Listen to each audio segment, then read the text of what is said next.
कांग्रेस के राष्ट्रीय सचिव विकास उपाध्याय ने वैक्सीन ट्रायल को लेकर एक बड़ा बयान दिया। उन्होंने ये कहा कि भारत ने तीसरे चरण के ट्रायल की समीक्षा किए बिना ही इसके इस्तेमाल की अनुमति दे दी, जो कि खतरनाक है। उन्होंने कहा, एक गलती से वैक्सीन के भरोसे को भारी नुकसान हो सकता है। विकास उपाध्याय ने भारत में कोविशील्ड और कोवैक्सीन को अनुमति दिए जाने को जल्दबाजी में लिया निर्णय बताया। सवाल उठाया कि दोनों वैक्सीन के तीसरे ट्रायल के आंकड़े जारी किए बिना अनुमति कैसे दे दी गई।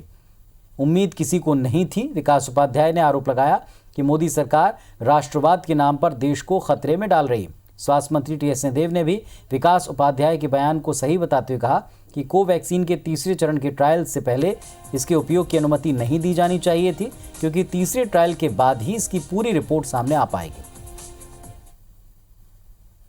मोदी सरकार कोरोना की कोवैक्सीन को लेकर राष्ट्रवाद वैक्सीन के नाम से प्रोपेगेंडा कर रही है, जबकि वैक्सीन जो तीसरे चरण की वैक्सीन का जो इस्तेमाल किया गया उसके जो डाटा है उसको लोगों के सामने प्रस्तुत करने की आवश्यकता थी। और अब जब लोगों को राहत मिलने के लोगों को ये लग रहा है कि वैक्सीन आ गई, अब हमको राहत मिलेगी, कोरोना से हम बचेंगे, ये तमाम प्रकार की चीज़ें लोगों के मन से निकल कर आ रही है। उस समय सरकार को विश्वसनीय होना चाहिए, सरकार को विश्वास लेना चाहिए, जनता में विश्वास होना चाहिए और उसके बाद इसका इस्तेमाल होना चाहिए।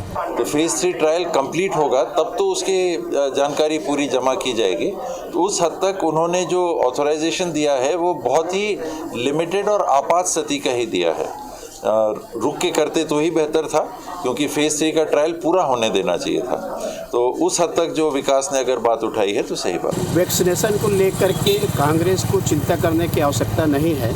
देश के प्रधानमंत्री हैं, जवाबदार हैं और जो करेंगे अच्छा करेंगे।